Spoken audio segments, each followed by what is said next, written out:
About 66 million years ago, the 15-kilometer-wide Chicxulub asteroid wiped out 75% of all living things on Earth in a very short time. The impact off the Yucatán Peninsula left a 180-kilometer-wide trench, and today, researchers know that this destructive asteroid probably did not come to Earth alone.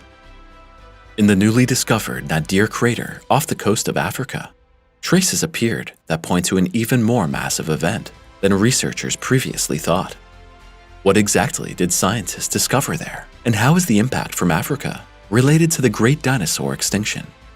Follow us on a journey into Earth's past and how likely it is that such an event will happen again in the near future. Within minutes, it was all over.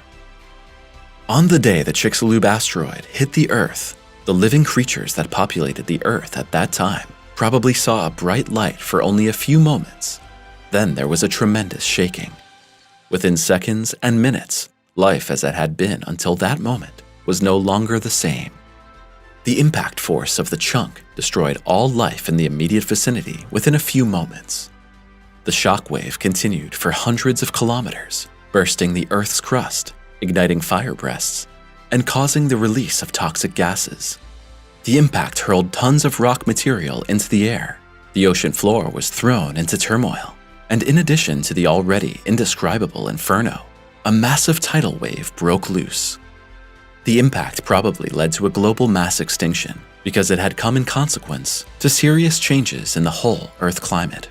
Due to darkening of the atmosphere and severe cold, first the plants died, and after them, the creatures which lived on those plants, and finally also the carnivores.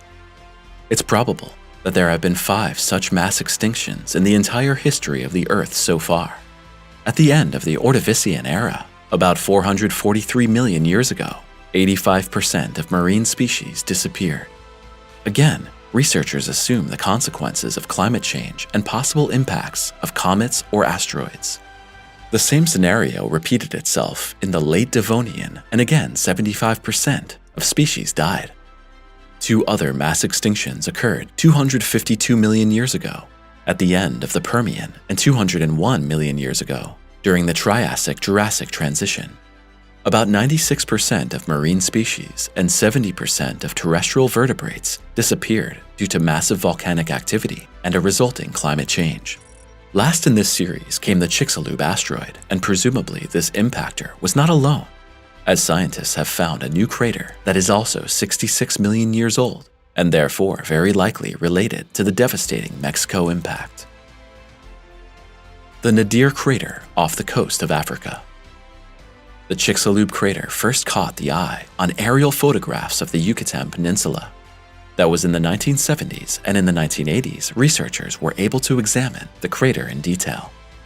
At that time, it was quickly determined that only a huge impact could have formed this crater. Since the age of 66 million years coincided with the mass extinction of land dinosaurs, geologists and paleontologists were able to quickly put 1 and 1 together. Until now, researchers thought the inferno had only come from an asteroid, but then researchers from the University of Edinburgh discovered another crater off the coast of Africa. Originally, the geologists were looking at data on so-called seafloor spreading, a process that created the Atlantic Ocean by causing the African and American continents to drift apart. When the data were analyzed, typical shallow sedimentary successions were expected on the plateau. But instead, the scientists found something completely unexpected. An 8.5-kilometer-wide depression beneath the seafloor had some unusual features. The nearly circular depression had a raised rim as well as a very prominent bump in the center. It also had structures indicative of chaotic sedimentary deposits that extended for dozens of kilometers outside the crater. Craters are normally formed on Earth by the collapse of a volcano, by processes of salt mining, or by impacts from celestial bodies such as asteroids and meteorites. The characteristics of Nadir argued against a volcano and also against salt mining. Instead, its characteristics resembled an impact crater. The Nadir crater is located about 350 kilometers off the coast of the African countries of Guinea and Guinea-Bissau, and is only about 9 kilometers in diameter. The current water depth at this location is about 900 meters. So far, the crater has not attracted further attention because it's covered by 300 to 400 meters of marine sediment. The impact basin is smaller than the Chicxulub crater. Nevertheless, this impact must have had devastating consequences too.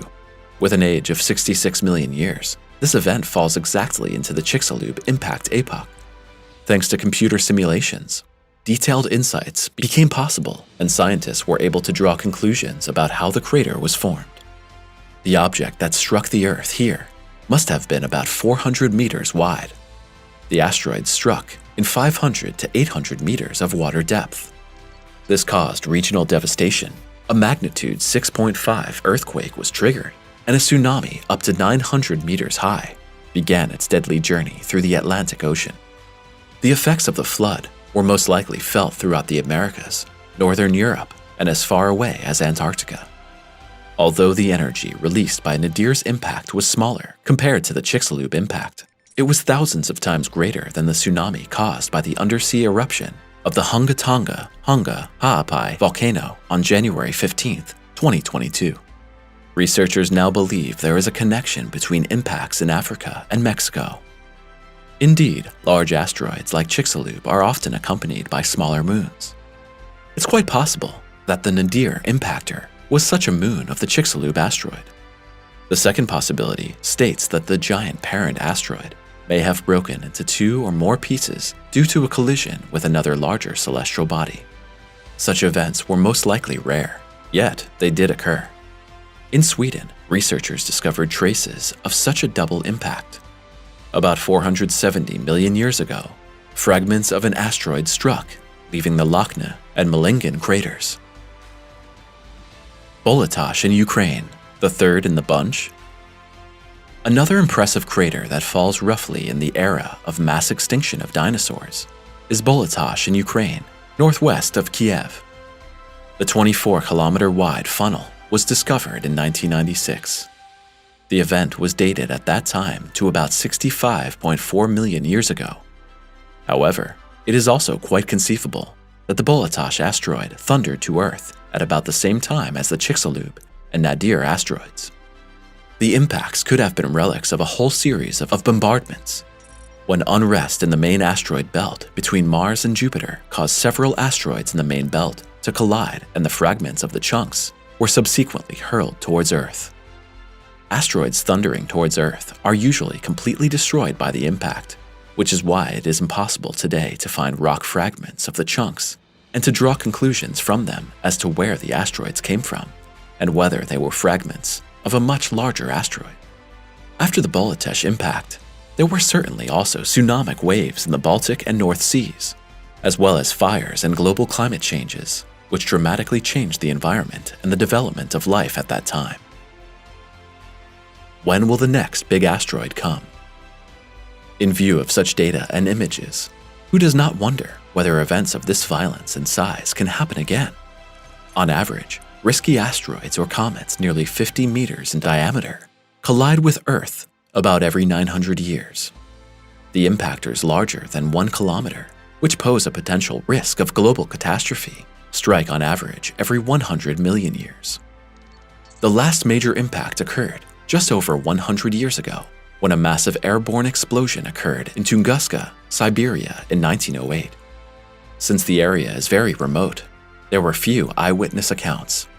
However, based on the traces of destruction, it's believed to have been asteroids. Thousands of square kilometers of forest had been destroyed.